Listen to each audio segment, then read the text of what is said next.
4 ساڵ بەسەر بەڕێوەبردننی ڕفراندۆم لە هەرێمی کوردستان و کەرکووک و ناوچە کێشەلەسەرەکان تێدەپەڕێت.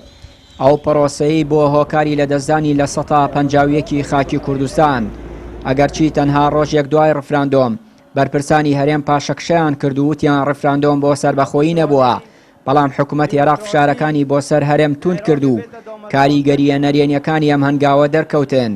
چاودێرێکی سیاسی دەڵێت لە یادی ڕفراندۆمدا لەبەری داوای لێبوردن لە خەڵکی کەرکووک و هاوڵاتیانی هەرێمی کوردستان بەرپرسانی هەرێم وەکو نەریتی هەمیشەییان شکستیش بە خەڵک دەفرۆشنەوە و وەکو سەرکەوتن وێنای دەکەن.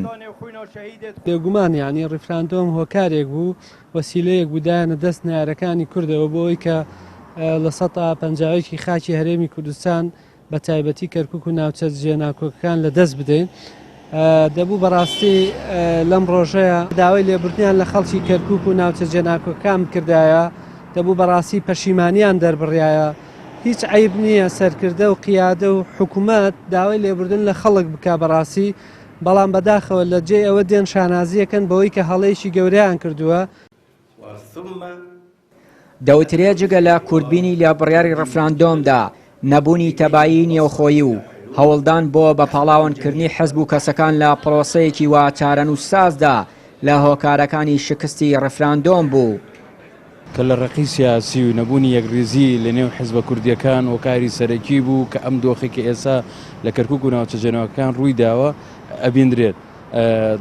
لە هیچ پرسێکە حیزبە کوردیەکان و پارتە سیاسەکان یەکریز نەبوونە، نەک لە پرسی ڕفراندۆم بۆ دروستکردنی لیستێ کە سەرجەم پێکاتەکان لەم شارە کۆبوو بنەوە و بە یەک دەنگ بەشداری لە پرۆسی هەڵبژاردن کە نەیانتوانیوە بە یەک دەنگ بەشداری بکەن، بۆیە لە پرسێکی ئاوا گرنگیشە نەیانتوانی بە یەک دەنگ یەکدەنگ بن لەسەر ئەوەی کە ڕفراندۆم بکرێیان نەکرێ، بەڵکو بەپێی بەرژەوەندیە سیاسەکانی خۆیان بڕیاریان لەسەر چارەنووسی ئەم شارەدا، بۆیە نەتیجەکەی کە ئەبیندرێت کە ماڵوێرانی کورد و دەربەدەرکردن و لاوازی کورد لە کەرکووک و ناوچە جێناوەکان ئێستا بە ڕوونی ئەبیندرێت. مادەم ئەو معارزەی بکەن ئەمیش هەندە حسابێ بۆ ڕایۆ یەک بەشەرن. 4 ساڵ لەمەوبەر و وەکو بە چەند هەفتەیەک دوای ڕفراندۆم حەیدەر عەبادی بڕیاری هێرشی بۆ سەر کەرکووک و ناوچەکانی دیکە دەرکرد.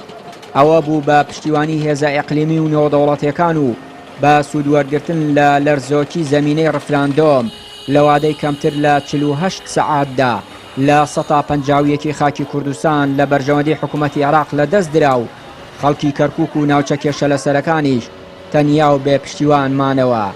چیانووری کەناڵی پەیام، کەرکووک.